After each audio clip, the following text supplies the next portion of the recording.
Good morning girls, my self Sandeep Kumar Reddy from engineers competitive training academy. आज मैं आप लोगों को जो भी एमएनएस सेलेक्शंस होता है, जैसे कि आज रिटन एग्जामिनेशन हो गया और उसके बाद जो इंटरव्यू किस हिसाब से होता है और मार्क्स जो फाइनल मेरिट जो निकलता है वो किस हिसाब से होता है, पूरा उसका प्रोसीजर क्या है, एवरीथिंग आज मैं बताने जा रहा हूँ। क्या क्या डॉक्यूमेंट्स की ज़रूरत है और इंटरव्यूइंग टिप्स क्या है, एवरीथिंग इन वन वीडियो आपको काफ़ी यूज़फुल होगा। आप लोग देखिएगा, आप कोई भी टेंशन लेने की ज़रूरत नहीं है। अगर आपका इंग्लिश कमज़ोर है या आपका इंटरव्यू में मार्क्स कैसा रहेगा, वो सब चीज़ आपको इसके अंदर इन्फॉर्म किया जाएगा। जैसे कि आप देख सकते हैं, कोई भी रेशियो कभी भी एग्ज़ाम के लिए एक बार क्लियर होने के बाद इंटरव्यू के लिए बुलाते हैं, वो एक रेशियो होता है कि जैसे कि अगर उनको 220 बंदे अगर चाहिए तो उनके हिसाब से अगर 1:5 रेशियो होता है, ताकि उनको एडेक्वेट लोग रहे और उनके साथ फ़िज़िकल या जो भी मेडिकल एग्ज़ामिनेशन के बाद क्लियर हो जाए और उसके बाद उनकी फ़िल्टर किया जाता है। जैसे यहाँ पे देख सकते हैं, पिछला जो एग्ज़ामिनेशन में अगर देखा जाए, कुछ इंटेलिजेंट गर्ल्स होते हैं, जैसे कि लास्ट ईयर 146 उसका हाईएस्ट मार्क्स थे, 146 मार्क्स आया था उनका, जो लड़की सबसे पहले मार्क्स ले आई थी, और मिनिमम उनको कट ऑफ दिया गया है 110। अगर आपको लगता है कि इस बार कम जाएगा, कभी भी कट ऑफ जो है कम नहीं जाता, डिपेंड करता है एग्ज़ामिनेशन पेपर पे, और कितना भी टफ़ हो वो मॉडरेट लेवल के एग्ज़ाम पेपर देते हैं, उससे ज़्यादा नहीं देते हैं, क्योंकि उनको भी पता है कि अगर डिफ़िकल्टी लेवल अगर दे देंगे तो फिर क्वालिफाई भी भारी पड़ जाएगा। आपको याद रखने वाली चीज़ ये है कि आपको लास्ट ईयर जो है 146 है और इस बार क्या होगा वो डिपेंड करता है किस हिसाब से अटेम्प्ट किया है। That may be more than 135 only. और ये 150 आप जानते हैं सवाल होते हैं, उसके हिसाब से 90 मिनट्स ड्यूरेशन है। और दिस टाइम मुझे लग रहा है कि एज़ पर जो भी अभी भी मतलब एग्ज़ाम देना बाकी है वेस्ट बंगाल में, या आप केरल में देख सकते हैं, देयर आर 2 स्टेट जिसके अंदर अभी भी एग्ज़ाम्स बाकी है। तो वहाँ होने के बाद अगर उनकी क्वेश्चन पेपर अगर इजी आता है तो आपको ऑब्वियसली कट ऑफ लेवल ऊपर जाता है। सो यहाँ पे कोई गेस नहीं कर सकते हैं। अगर आपकी मार्क्स अगर स्कोरिंग रिटन में अगर अच्छा है तो आपको फ़ायदा होगा कि ताकि इंटरव्यू में अगर आपका इंग्लिश कमज़ोर है या आप नहीं कर सकते हैं तो आराम से आप क्लियर कर सकते हैं। अगर आपका इंटरव्यू अच्छा हो जाएगा क्योंकि आपकी अंग्रेज़ी वगैरह सही है तो आपके लिए बहुत ही फ़ायदा होगा, अगर आपका मार्क्स अगर कम भी रहेगा तो। पर सिलेक्शन के लिए मिनिमम आपको 115 मिनिमम मार्क तो होना चाहिए, क्योंकि जो स्लैब होता है ये 140 से 115 जो स्लैब होता है, 25 मार्क आपको यहाँ पे इंटरव्यू में इनको इक्वलाइज़ करना वो आपको भारी पड़ सकता है। चलिए देखते हैं इनमें क्या क्या सवाल, जैसे क्या क्या है इसके अंदर। ये कभी भी सिलेक्शन करते हैं वो स्टेट वाइज सिलेक्शन करते हैं, जैसे कि ये फाइनल मेरिट एक बार निकालते हैं। ये ज़रूरी नहीं कि एक ही जगह से स्टेट वाइज सिलेक्शन कर दिया, ऐसा नहीं होता, क्योंकि वहाँ पे आल मलयालीस वहाँ रहेंगे, फिर तो ट्रेनिंग में जो रिलीजियस जैसे कि अलग अलग स्टेट से होना बहुत ज़रूरी होता है हर जगह, क्योंकि सिलेक्शंस उसी हिसाब से होता है कि हर सिलेक्शंस ये जितने भी डिस्क्रिप्शन जो भी होता है अथॉरिटी उन पे रहता है, उन्हीं लोग डिसाइड करते हैं कि अलग अलग स्टेट से अलग अलग कट ऑफ के हिसाब से अलग अलग बंदे को चूज़ किया जाए। अगर वो मार्जिन पे आते हैं अलग अलग स्टेट से लेते हैं, यानी कि एक ही स्टेट से ले लिया, ऐसा कभी नहीं होता। और डॉक्यूमेंट वेरिफिकेशन क्या है, क्या क्या डॉक्यूमेंट्स रिक्वायर्ड है उसके बारे में भी बताऊंगा, और मेडिकल क्या प्रिपरेशन करनी है, इंटरव्यूइंग कैसा होता है, और एक्स सर्विसमैन डाक्टर्स जो भी होते हैं और एनसीसी सर्टिफिकेट का क्या एडवांटेज है, और स्पोर्ट्स एंड एडवेंचरस अगर आपके पास सर्टिफिकेट्स अगर है तो उसका क्या बेनिफिट होता है इनमें अगर होने से। चलिए देखते हैं डॉक्यूमेंट वेरिफिकेशन क्या क्या है। जैसे कि इसमें देखते हैं, आपको जो भी इंटरव्यूइंग एडमिट कार्ड है उसका प्रिंट आउट पक्का आपके पास होनी चाहिए। उसके साथ साथ जो आपका खुद का एडमिट कार्ड जो एग्ज़ाम दिए थे और एप्लीकेशन फॉर्म, उन तीनों का होना ज़रूरी है। अभी वहाँ जाने के बाद आपको क्या क्या डॉक्यूमेंट्स आप इंटरव्यू बोर्ड को दिखाना है, जैसे कि आप देख सकते हैं यहाँ पे जो ओरिजिनल डॉक्यूमेंट्स है along with the attested copy आपके पास होना ज़रूरी है। जो आपके पास गाइडलाइंस दिया गया है उस गाइडलाइंस के हिसाब से मैंने मैक्सिमम टाइप करने की कोशिश की है, पिछला साल का देख के यही आपके पास होगा। सो उसके अंदर भी आपको उससे पहले ही आपको थोड़ा सा रेडी रख लीजिएगा। आपके पास 10th क्लास ओरिजिनल मार्कशीट होनी चाहिए और पासिंग सर्टिफिकेट होनी चाहिए एंड इक्विवेलेंट सर्टिफिकेट इंडिकेटिंग, जिसके अंदर डेट ऑफ बर्थ होना बहुत ज़रूरी होता है। नाम जो है आपका Aadhaar as well as 10th class certificate जो भी नाम है वो आपका एकदम मैच होनी चाहिए। अगर आपका मिसमैच अगर है, I am very sorry girls, you have to change it.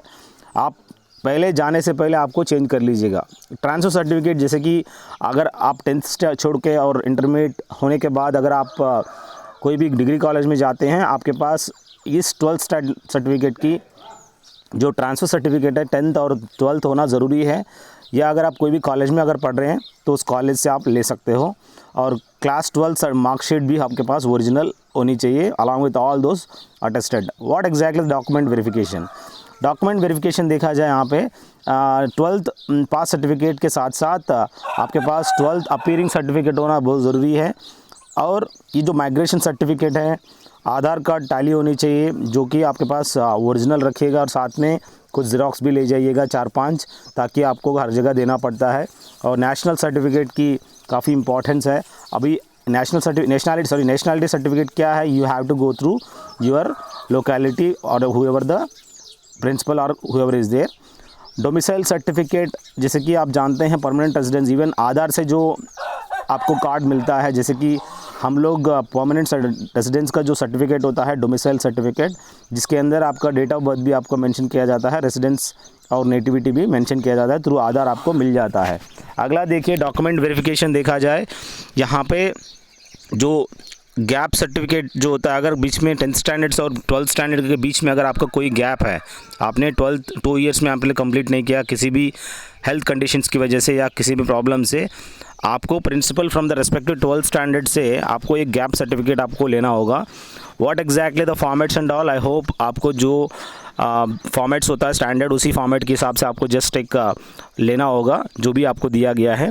Proof of having passed as regular candidate to be obtain from the schools where 12th completed, आपका रेगुलर करके एक वो भी आपको देना होगा। The latest character certificates from different gazetted officers, जो भी कैरेक्टर सर्टिफिकेट है गेजेटेड ऑफिसर से आपको ऑब्टेन करना होगा। एक बार प्लेलिस्ट में जाइएगा, आपको अलग अलग एग्जामिनेशंस के लिए डिफरेंट सब्जेक्ट्स आपको मिलेगा। Near about 2000 plus question paper आपको देखने के मिलेगा। हर चीज़ आपको, कोई भी चाहे हिस्ट्री हो, चाहे इंग्लिश हो, चाहे कंप्यूटर्स हो, everything it has been given. आप एक बार इसमें जाइए, आपको अलग अलग लैंग्वेज में आपको देखने को मिलेगा। और certificate from the principle of school that the candidates has appeared 12th board in the year what ever the current year, जो भी करंट ईयर आप करते हैं जैसे 2020 में, उसको unattested copy of hall ticket and admit card for the candidates appeared for the board in, अगर आपने रिसेंटली 12th दिए हैं और उसको आप अटेस्टेशन करवाना बहुत ज़रूरी होता है रेस्पेक्टिव प्रिंसिपल से, और जो भी सर्टिफिकेट लाना होता है। और सर्टिफिकेट जो भी SC ST कैंडिडेट्स है उनका, जैसे कि SC ST सर्टिफिकेट होता है जो आधार रजिस्ट्रेशन से आपको मिलता है, वो आपको लेना बहुत ज़रूरी है। कास्ट सर्टिफिकेट और not below the rank of first class magistrate और तहसीलदार और सब डिविजनल ऑफिसर, ये आपको ऑब्टेन करना होगा। ये पूरा कार्रवाई करने के लिए आपके पास बहुत ही कम वक्त रहता है। अगर आपको लगता है कि आपका एग्ज़ाम क्लियर हो सकता है तो रेस्पेक्टिव डॉक्यूमेंट्स आपके पास तैयार होना बहुत ज़रूरी है, क्योंकि लास्ट मोमेंट में आपके पास टाइम नहीं रहता ये सब काम करने के लिए, आपके पास आपको भागना पड़ता है। सो आपको मेक है वाइल बिफोर सनशाइन्स। सो आपका इंटरव्यू बुलाने से पहले आपके पास ये डॉक्यूमेंट्स अगर रहने से आपका पूरा एकदम टेंशन फ्री हो जाओगे, आपका इंटरव्यू भी अच्छा जाएगा। अगर आपके पास ये सब डॉक्यूमेंट्स अगर नहीं है तो लास्ट मोमेंट में ये टेंशन की वजह से आपको अपना इंटरव्यू भी ख़राब हो जाएगा, क्योंकि आप पैनिक में आ जाओगे आपका डॉक्यूमेंट्स अगर परफेक्ट नहीं है। डिपेंडेंट सर्टिफिकेट ऑफ आर्मी और ex serviceman personal from the competent authority is applicable. अगर आपका पेरेंट्स अगर डिफेंस में अगर काम कर रहे हैं तो आप प्लीज़ बुला के आइएगा, उनकी देखिएगा। अगर डिपेंडेंट सर्टिफिकेट जो भी है उनकी अथॉरिटी से आपको लाना बहुत ज़रूरी होता है। अगला एक्स सर्विसमैन पर्सनल जो भी है उनका अपना डिस्चार्ज सर्टिफिकेट है, वो जो भी डिटेल्स है उनके पास, उन बच्चों के पास होना बहुत ज़रूरी है। आपके पेरेंट्स से पूछ लीजिए। एज ए एक्स सर्विसमैन आपके पास, पापा के पास जो डिस्चार्ज बुक होता है वो डिस्चार्ज बुक आप लोगों के पास होना बहुत ज़रूरी होता है, और उस डिस्चार्ज बुक का ज़ेरॉक्स जो है आप लोग लेके जाइएगा। अगला देखिए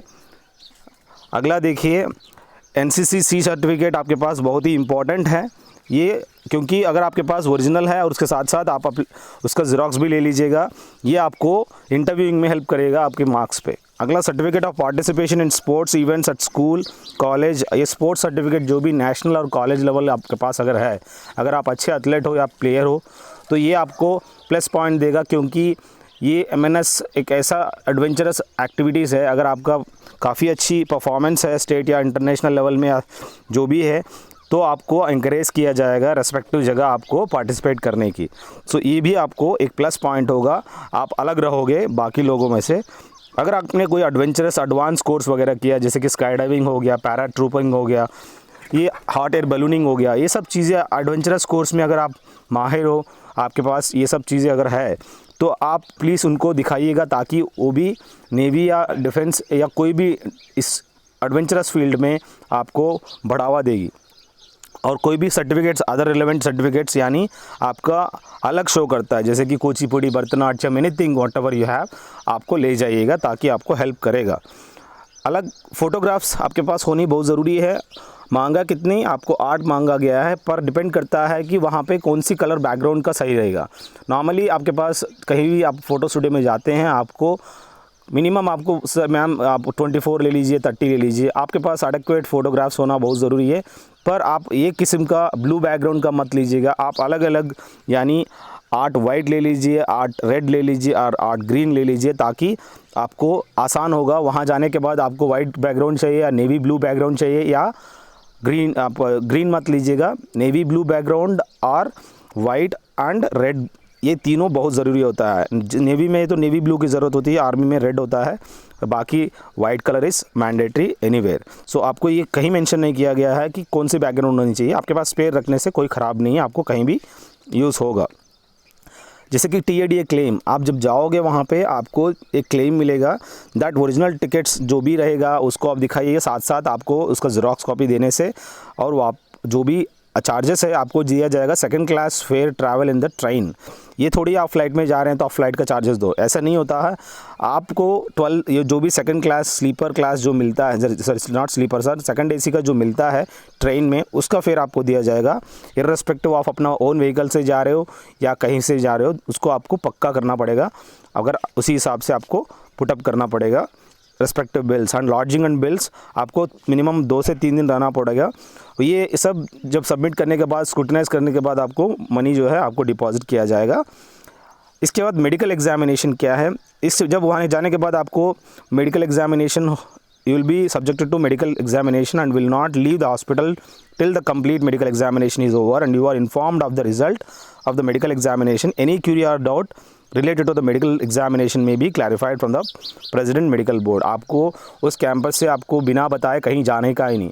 अगर आप ऐसे इलीगल एक्ट्स करते हैं तो आपको बाहर भी किया जा सकता है। You have to be strict to your whatever जो रूल्स एंड रेस्ट्रिक्शंस दिया गया है उसको फॉलो करना बहुत ज़रूरी होता है। और फाइनल मेरिट लिस्ट, जैसे कि आप जानते हैं, ये रिटर्न टेस्ट के बाद प्लस इंटरव्यू के बाद ये IHQ जो है प्रिपेयर करता है depending upon the medical fitness of your as well as whatever the concerning activities हो क्या है। और कोई भी अगर असिस्टेंस अगर चाहिए इसका कंसर्निंग, सर अभी भी हमारी डाउट्स क्लियर नहीं हुआ है, क्या है इसका, हमारा काफ़ी टेंशन है, काफ़ी लड़के आप लोग मैसेज कर रहे हैं, इतना टेंशन मत लीजिए। There are various things in life, you can do much a lot, so there is you have to be optimistic that आगे क्या करना है मुझे।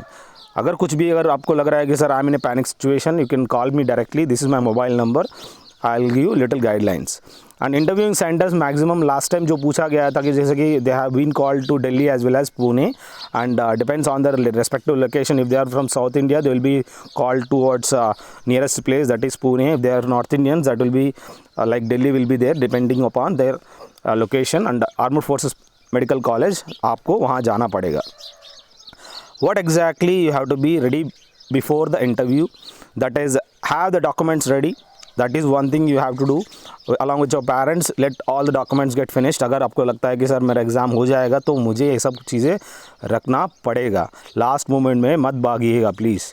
Clean your private parts, that is mandatory. ये सब कोई नहीं बता सकते, हम लोग बता नहीं सकते हैं कि आप तो कॉमन सेंस यूज़ कर सकते हैं। आपको you have to be fit and fiddle.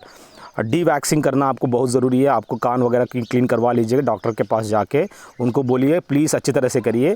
पैसा आप जितना चाहो तो ले लो, पर you have to be careful. And scaling of your teeth आपको करनी है। आपका दांत अगर सड़ गया या कुछ भी प्रॉब्लम हुआ फिल करवा लीजिए। अगर आपको कुछ भी प्रॉब्लम है उसको आप पॉइंट्स को ठीक से क्लीन करके स्केलिंग पक्का करवा लीजिएगा। 600-700 रुपये लगता है, आप प्लीज़ स्केलिंग करा लीजिए ताकि आपका पूरा जो भी टार है सब निकल जाएगा or have some physical activities in your daily life till the time you have an interview session. So cycling कर लीजिए या योगा कर लीजिए, स्किपिंग करिए, जॉगिंग करिए, ये आपको एक्टिविटीज़ करने से आपको काफ़ी एडवांटेज होगा. You do some meditation also, that will be very helpful. And before going to the interview also, carry some whatever the kit concerning to the, like if you feel that you have some problem in acute bronchitis or something like that, have some whatever the tablets concerning your drug जो आपके पास होना medic ज़रूरी है, उसको आप carry कर लीजिए. क्योंकि एक जगह से दूसरी जगह जाते हैं तो आपकी हेल्थ कंडीशंस आपको हेल्प नहीं करता. तो उस सिचुएशन में आपको बिहाइंड द मेडिकल हॉस्पिटल और जो भी एक मेडिसिन के लिए भागना अच्छा नहीं होता. तो आपके पास एक मेडिक किट होनी चाहिए. साथ साथ आपके पास ये सैनिटरी किट होना बहुत ज़रूरी होता है. हैव सम मास्क, 3-4 मास्क अलग अलग रखिएगा ताकि आपको you can't do roam again all दो 3 days with a single mask. So have the mask, sanitiser, gloves, everything whatever you feel like comfortable, आपके पास पर्सनल अपना होना ज़रूरी है. And dress code, exactly interview के टाइम पे exactly क्या ड्रेस कोड होना चाहिए, हमें क्या क्या कैरी करना चाहिए. द इंटरव्यू में consist of 2 to 3 days, that depends on the strength of the people. And now this may be more than because of this corona as well. Now formal dresses has to be you have to carry formal dress. And आप interview में जाते हैं, आपको formal dress पहनना होता है. Depend करता है कि आप किस किस्म से, आपकी बॉडी स्ट्रक्चर पे डिपेंड करता है कि आप किस हिसाब से आप ड्रेस पहनने से आप डिसेंट लगते हैं. और whatever the dressing sense आपसे ज़्यादा मैं नहीं जानता हूँ. और डिसेंट टॉप्स होनी चाहिए और शर्ट एंड ट्राउजर्स बहुत ज़रूरी है. और depend whatever you feel comfortable. I am not telling you wear only this, you can also wear, you can see there are various interviews which are happening in internet. You can directly go through. IAS जो भी exam देते हैं वो लड़कियाँ किस हिसाब से light colour cloth पहनते हैं, हाउ दे लुक स्मार्ट. सो उस हिसाब से आप लोग you can go. And don't wear any kind of specs and all there, having specs and all that again it makes you a little bit rude over there. Next we have shoes and formal sports. So here the shoes are types of the shoes you have to carry. That is, formal has to be there, and as well as sports shoe, it has to be mandatory. That is in the white color. There is a Decathlon store where you will find exactly better shoes. Even I'll prefer like there is a video in this. You can directly go through the playlist where you will find in MNS. You will find what exactly the shoes you have to purchase and you have to practice. So that shoes has to be there, and the respective sandals or slippers, bathroom slippers, you can carry along with them. So that will be little bit feasible for you to walk inside the campus. And running and sports activities will be conducted during the time of that period. So because whether you are fit or not, that few activities will be conducted. There will not be any kind of marks and all. They want to see whether you are okay or you are any problem in movement and all, because they will observe you whole that 2-day sessions. If you are not good enough in healthy wise, then I am very sorry guys, there will be some problem in your selection. Admit card of examination and application form, which is very mandatory, you have to carry during that time. And whoever attended candidates, I request you people, whoever has attended the interviews, as I had given my mobile number, you can directly call me and you can guide me, sir, this was happened during the last year. So with which I can make one more video for the people, whoever is attending the interview, that can be helpful for those people. Whoever is seniors, whoever is watching this, I want you to respond, because it is for you guys only we are making the videos. It is not the amount, it's not about the money, it's about the people to help one to one.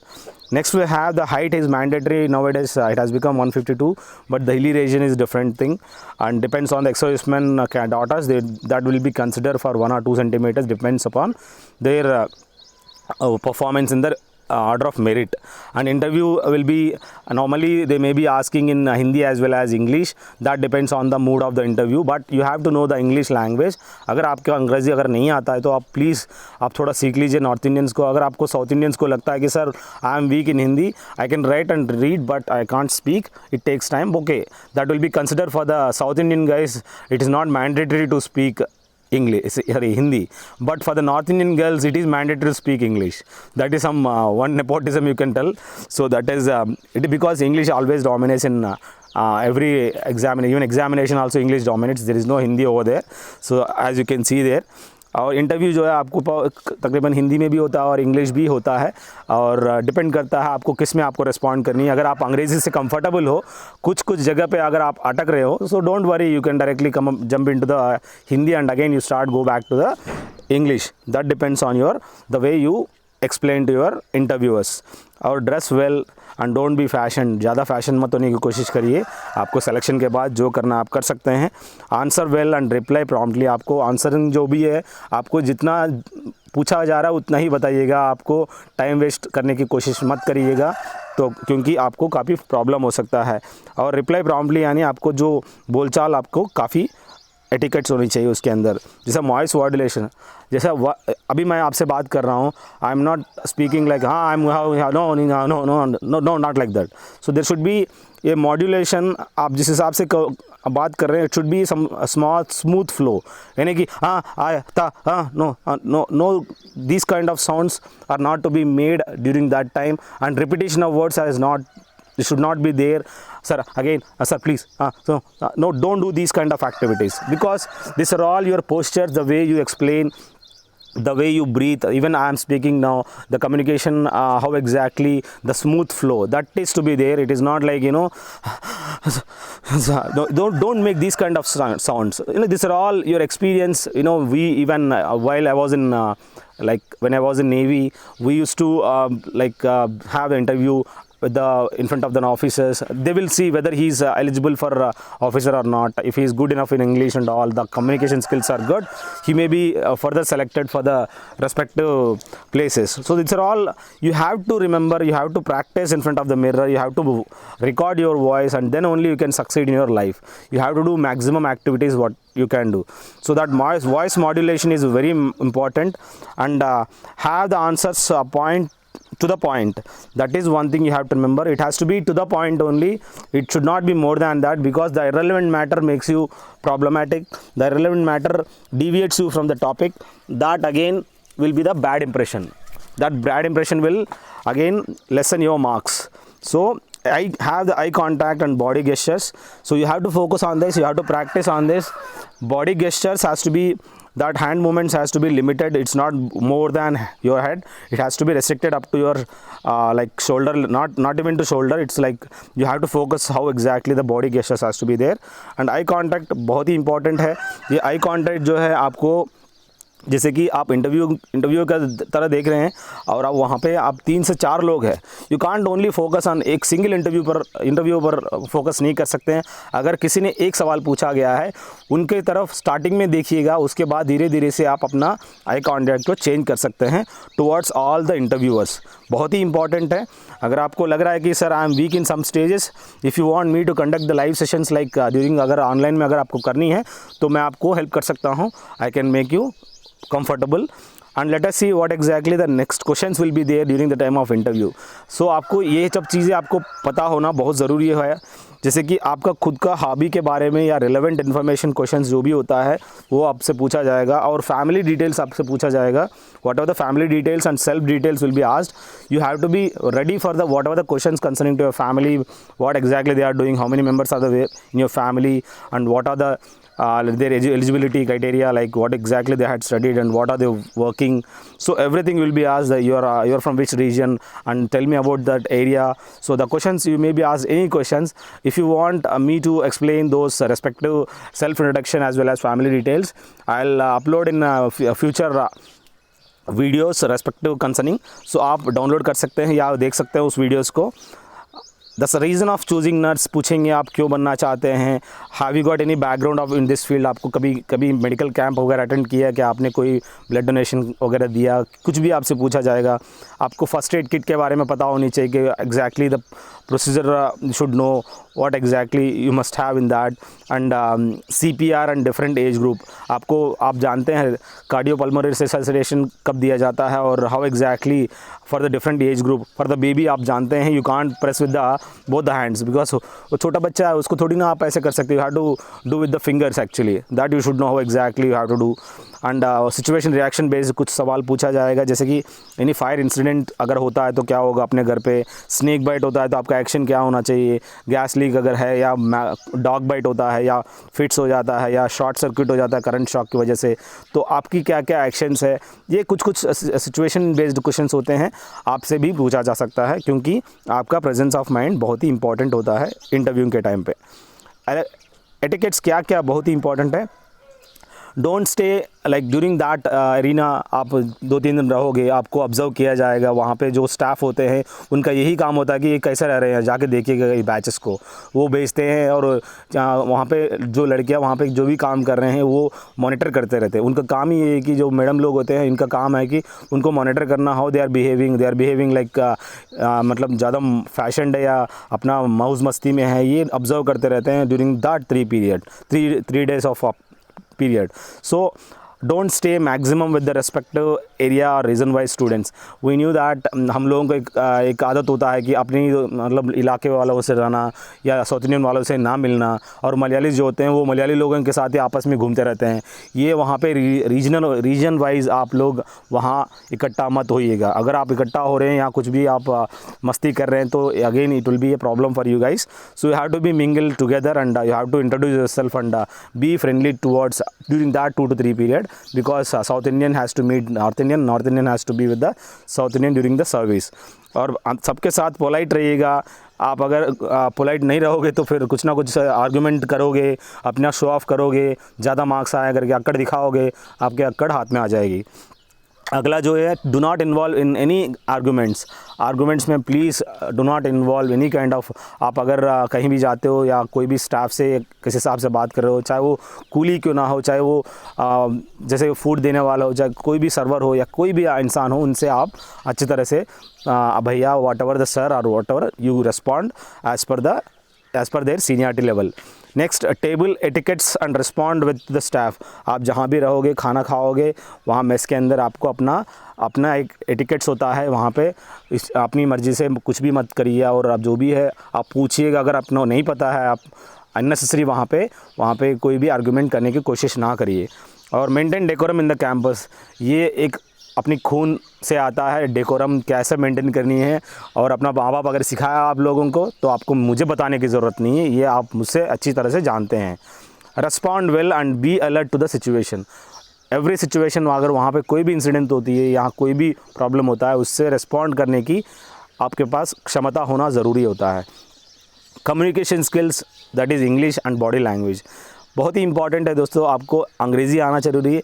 Even I am from south India, from Andhra Pradesh, और मैं आज आप लोगों के साथ अंग्रेज़ी भी बात कर सकता हूँ, हिंदी भी बात कर सकता हूँ। ये सिर्फ नेवी की देन है, जिनकी वजह से मैं आज आप लोगों के साथ इतना अच्छी तरह से कन्वर्सेशन कर पा रहा हूँ। अगर आपको लगता है कि defence is nothing, I am very sorry. That is one place where you can have maximum to learn something like that, you know, that motivates you to learn something new. ये आपको डिफेंस में ही आपको ये possibility है, और आज मैं एक एग्जांपल हूँ आपके सामने। सो इंग्लिश कम्युनिकेशन स्पीकिंग बहुत ज़रूरी है। Even I am from Telugu medium candidate, so you people are already English medium candidates. अगर आप मेरे से अच्छा अगर बात नहीं कर सकते हैं, I am very sorry, you have to pull up your socks. So English speaking बहुत ज़रूरी है। आपको हर लैंग्वेज की पकड़ होनी चाहिए। अगर आपके पास अगर है ही नहीं तो ये आपकी इनएफिशिएंसी है। अगर आपके माँ बाप अगर इलिटरेट्स है, ये आपकी प्रॉब्लम है, ये हमारी प्रॉब्लम नहीं है। जैसे कि आपके माँ बाप गरीब है या इलिटरेट्स है, हम लोगों के पास ये नहीं है, वो नहीं है, प्रॉब्लम नहीं सुनना, हमें सोल्यूशन सुननी है, हमें टैलेंट सुननी है। हमें टैलेंट की ज़रूरत है। आप लोग अपने आप को उस लेवल तक लाइएगा। अगर मैंने कोचिंग सेंटर नहीं किया, ये आपकी प्रॉब्लम है, नहीं किया। अगर आपको कोचिंग सेंटर गया तो प्रॉब्लम उनकी नहीं कि मेरे पास बहुत पैसा खर्चा हो गया। That is all, it's in your description, आपको किस हिसाब से कहाँ पहुँचना है। और learn minimal self and family introduction पक्का आपके पास होना चाहिए। ये आपको अंग्रेज़ी में एटलीस्ट ये तो बताना ही पड़ता है। अगर खुद के बारे में, अगर फैमिली इंट्रोडक्शन के बारे में अगर आप बता नहीं सकते हैं तो फिर आप बहुत ही पीछे हो। अगर इसके बारे में अगर आपको वीडियोस चाहिए तो पक्का आपको sure I will make this kind of videos for self introduction as well as family introduction. आप मुझे सब्सक्राइब कर सकते हैं, यू कैन सी। अगर आपको सब्सक्राइब करना हो तो कर लो, नहीं तो you can have other videos also.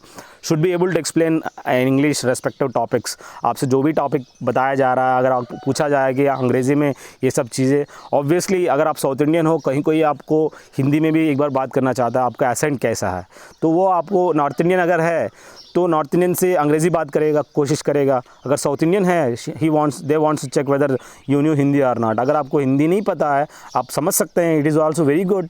अगर आप समझ सकते हो, अंग्रेज़ी में रिस्पॉन्ड कर सकते हैं, it means she understand Hindi, तो ये आपको उनको बोलना नहीं आता. So it means they are okay with the Hindi also. So that is the reason जो साउथ इंडियंस है, whoever the South Indians are there, you have to learn Hindi also if you are opting for these kind of central government jobs. Next, focus on body language, which is very important girls. Body language पे ही आपका eye movements पे, आपके मुंह बंद है कि खुला हुआ है, आप क्या कर रहे हैं, सब कुछ आपसे 2 मिनट में आपकी पूरी की पूरी पट्टा चिट्टा हो जाएगा. Everything practice in front of mirror, ये आपका सबसे बहुत ही आसान है.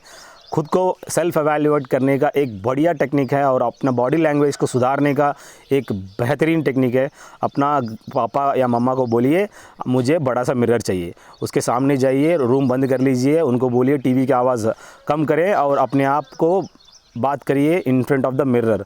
जितना आप अंग्रेज़ी झाड़ोगे in front of the mirror, I am damn sure आप अपने आप सुधार जाओगे. या अगर आपको इंग्लिश में प्रैक्टिस करनी है, या आप जैसे कि व्हेन वी वर यंग, हम लोग उस टाइम पे we used to call customer care. एक होता है कस्टमर केयर कॉल करके, या जैसे कि जस्ट डायल हो गया, कोई भी प्लान के बारे में, स्कीम के बारे में, बैंक लोन के बारे में, अपोजिट जेंडर से बात करने की कोशिश करिए. जैसे कि मैं मेल हूँ तो फीमेल से बात करने की कोशिश करें ताकि मुझे अपनी एसेंट अपने आप थोड़ा सा बढ़ जाता है. तो ये सब क्या स्कीम होते हैं, LIC स्कीम हो गया, या कुछ भी कस्टमर केयर कॉल करिए, उनसे पूछिएगा, कोई भी प्लान्स के बारे में अंग्रेज़ी में डिस्कस करिएगा. अगर नॉर्थ इंडियंस है, इस हिसाब से अगर आप करेंगे तो अपने आप n नंबर ऑफ़ कॉल्स आएंगे, मिरर पे खड़ा हो जाइएगा, कॉन्वर्जेशन करते रहिएगा. ये आपके लिए बहुत ही इजी हो जाएगा. How the way you learn the language. Even मैंने जब स्टार्टिंग में हम रिलायंस का एक कस्टमर केयर को कॉल करते थे, it's a free of cost. अगर मुझे अंग्रेज़ी सीखना था तो मैं रिलायंस कस्टमर केयर से बात करके अंग्रेज़ी में मैडम लोगों से बात करता था. सर आते ही सेम कट कर देता था, क्योंकि मुझे मैडम लोगों से बात करते करते मुझे अच्छा लगता था, क्योंकि ऑब्वियसली वो एज ऐसा था कि हम लोग बात करना पसंद करते थे.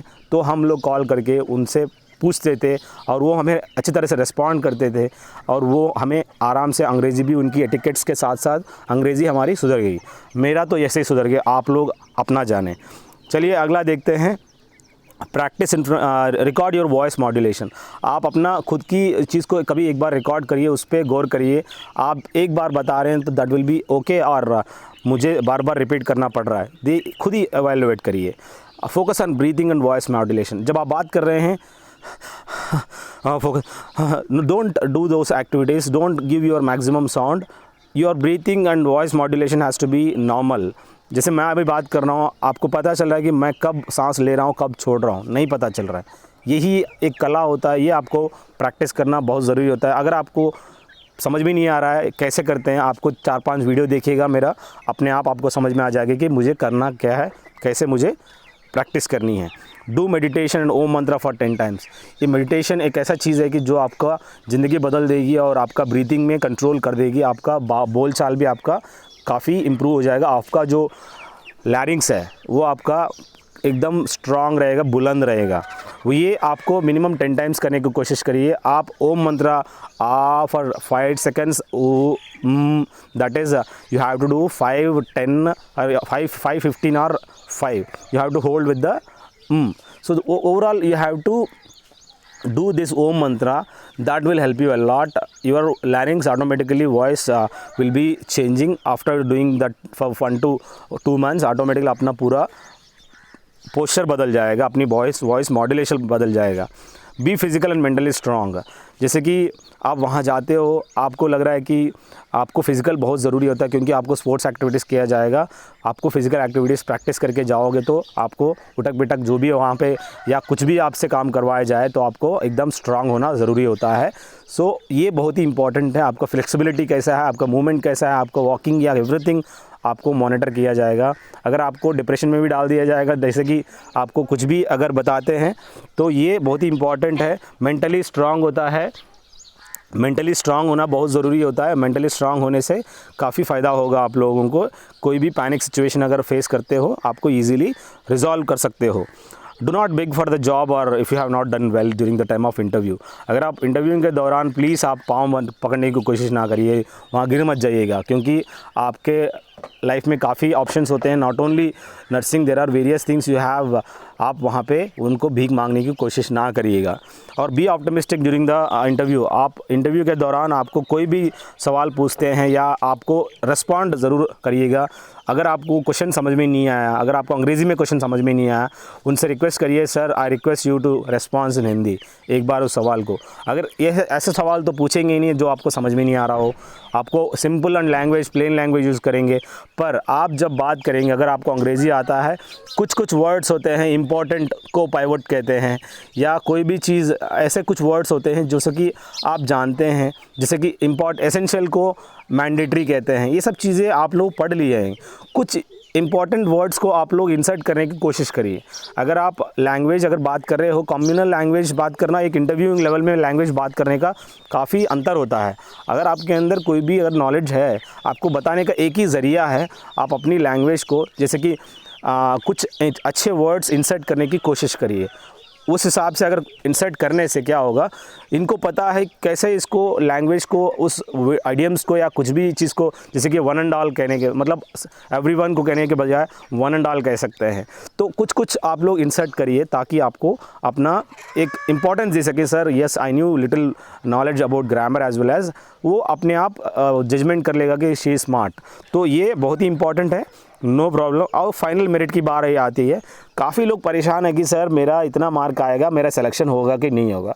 अरे गधो, आपका सिलेक्शन तब होगी ना जब आपकी पूरी एकदम जो 146 नंबर आया था उससे आप टक्कर करोगे। जैसे कि वहाँ काफ़ी लोग हैं जो 146 मार्क्स या 130 अबोव जितने लोग हैं वो स्मार्ट भी हैं आपसे ज़्यादा, जो पढ़ाई लिखाई में भी है और साथ में आपको जैसे कि लिखित में है वो स्मार्ट है, साथ साथ उनकी इंटरव्यूइंग भी स्मार्ट है। आप मुझे बताइए कितनी पोस्ट है? 220 पोस्ट है। अब 220 पोस्ट में आप अगर जाओगे वहाँ पे 1000 लोग, अब 1000 लोगों में से उनको फ़िल्टर करनी है, तो आप काहे कट ऑफ के पीछे पड़े हो? कट ऑफ तो उन लोगों की ज़रूरत होती है जो नाकामयाब लोग होते हैं। कट ऑफ की मत भागिए, कट ऑफ की ज़रूरत नहीं है। अगर आप स्मार्ट हो, आपके मार्क्स अगर कम आया हुआ है, अगर आप स्मार्ट हो, अंग्रेज़ी अच्छा बोल लेते हो, सब कुछ अच्छा कर लेते हो, आपके अंदर ये कम्युनिकेशन स्किल्स एकदम बना हुआ, एकदम आप एकदम लाइक ए स्टैचू ऑलरेडी आप, देन आपको डरने की कोई ज़रूरत नहीं। अगर आपका marks just over to that अगर आता है तो आपको आराम से आप कर सकते हैं। ये प्लीज़ आप लोग कट ऑफ के बारे में मत सोचिएगा। कट ऑफ तो अलग ही चीज़ है। जैसे कि आप वहाँ जाओगे तो रिटन एग्जामिनेशन के साथ साथ जो इंटरव्यूइंग मार्क्स होते हैं वो दोनों ऐड होता है, तब जाके आपकी फ़ाइनल मेरिट निकलता है। और ये भी आपको एक स्टेट से, जैसे कि केरलाइट्स होते हैं जर स्मार्ट, कहीं वो काफ़ी स्मार्ट होते हैं जैसे रिटन में और एज वेल एज अंग्रेज़ी में। तो ये थोड़ी है कि पूरा केरलाइट्स वहाँ पे सिलेक्शन में डाल देंगे, पूरा केरलाइट्स का अपना सगा चलाएंगे, ऐसा नहीं होता। ये अथॉरिटी के पास ये पावर होता है कि कितने मुझे केरल से लेनी है, कितने मुझे अलग अलग नॉर्थ इंडियन से लेनी है। ये डिपेंड करता है पैनल पे, बोर्ड पैनल पे। आप लोग टेंशन मत लीजिए, ये इसीलिए इंटरव्यू में मार्क्स दिया गया है ताकि वो फ़िल्टर कर सकें। ये डिस्क्रिप्शन होता है उन लोगों पर, जो अथॉरिटी है वो डिसाइड करता है उनको किस हिसाब से अलग अलग रीजन से उनको लेना है। बस टेंशन मत लीजिए आप लोग। अगर 120 अगर आता है तो आपका चांसेस आर देयर, क्योंकि द रीज़न इज़ 120 से लेके 135 जो भी 15 मार्क की जो स्लैब है, that is little bit easier to tally and you will be in that list. तो आप लोग इससे कम मत सोचिएगा। 110 last time was cut off, इस बार अगर 120 भी जाता है तो कोई उसमें हैरान की बात नहीं, क्योंकि हर साल कट ऑफ लेवल जो है बढ़ता ही है, घटता नहीं है, चाहे कितना भी लेवल ऑफ क्वेश्चन पेपर हो। Preference of ex serviceman daughters, हाँ ये आपको एक प्रेफरेंस है। जो अगर एक्स सर्विसमैन डॉटर्स है वो खुद ही स्मार्ट होते हैं, क्योंकि एक्स सर्विसमैन वो केवी में पढ़ते हैं, लड़कियां काफ़ी स्मार्ट होते हैं, इसमें कोई डाउट नहीं है। अपने आप पे भरोसा रखिए तो आपको अपने आप एक अलग ही आप दिखोगे। तो आप रिटर्न में ही नहीं, आप बोलचाल में भी आप अच्छे होंगे। सो आप अपने आप को अच्छा मतलब महत्वपूर्ण समझिए, क्योंकि आपको दिया जाएगा कहीं ना कहीं, आपको प्रेफरेंस दिया जाए, क्योंकि उनके पास एक स्लैब होता है। उन्हीं हिसाब से एक्स सर्विसमैन की डॉटर्स या उनको कितना सेलेक्ट करनी है उस स्लैब में अगर आप हो तो आपको सिलेक्शन दिया जाएगा। और इंटरव्यूइंग मार्क्स परसेंटेज होता है, जैसे कि आप इंटरव्यू बहुत अच्छा दिया आपने लेकिन रिटर्न में कम आया। अब ये थोड़ी कि अगर इंटरव्यू मार्क्स उनको 50 है तो 50 के 50 ही ऐड कर देंगे, ऐसा नहीं होता। उनका भी एक परसेंटेज स्लैब होता है, उस परसेंटेज के हिसाब से आपको ऐड किया जाएगा। ये सब जो है ये बड़े लोगों का खेल है, ये आपकी समझ की नहीं है। बस ये है कि आपको अच्छी तरह से परफॉर्म करनी है, टेंशन लेने की ज़रूरत नहीं है, आप फालतू उधर इधर ना जाइएगा। अगला देखिएगा, कम्युनिकेशन इंटरव्यूइंग स्किल्स आप लोग बढ़ा लीजिएगा, काफ़ी इंपॉर्टेंट है उस पर। और description of interviewing board as मैंने बताया था, जो भी मेरिट है। और do not involve in any kind of illegal activities, आप घूस देने की कोशिश ना करिए। और पापा पता है तो पापा रिकमेंडेशन कर रहा है, ऐसा नहीं होता। आपको ब्राइबिंग या किसी को रिकमेंडेशन बिल्कुल ना करने की कोशिश मत करिएगा, क्योंकि आप हाईलाइट में आ जाओगे। ये डिफेंस फोर्सेस है, ये कोई फिश मार्केट नहीं जहाँ पे आप लोग घूस देना शुरू कर दिए। वो उन लोगों की ज़रूरत होती है जो नाकामयाब लोग रहते हैं, जो इनको नालायक होते हैं। तो आप लोग इतने आगे बढ़ चुके हैं, ये सब इलीगल एक्टिविटीज़ में मत करिए। Defence is full against these activities. अगर आप ऐसे इन्वॉल्व करते हैं तो आई एम वेरी सॉरी, आपको सीधा लात मार के भगाया जाएगा, चाहे लड़की हो चाहे लड़का हो। सो बहुत ही इंपॉर्टेंट है, ये सब चीज़ें मत करिए। Best of luck. अगर आपको ये वीडियो अच्छा लगा तो मैं मानता हूँ कहीं कहीं मेरा स्लैंग जो है कहीं कहीं आपको गाली दे दिया गधा करके, no problem, consider me and I request जो भी ये वीडियो देख रहे हैं, best of luck and I want you guys to do well in your life. If you have any queries you can call me और message मी। अगर आपको PDF वगैरह चाहिए कोई भी एग्जामिनेशंस के लिए, you will be given near about 20,000 plus से ज़्यादा क्वेश्चंस होंगे and I had made it to short in to 100 PDF. If you want it for free of GK and GS, you can call me directly. So these are one thing I just want to say, there are various things in life you can do much better if you are not got selected. Don't worry, be prepared for all circumstances. Thank you guys. I hope you are doing best in your life. I want you guys to emerge in your life. Thank you. Have a good day. Have a great life.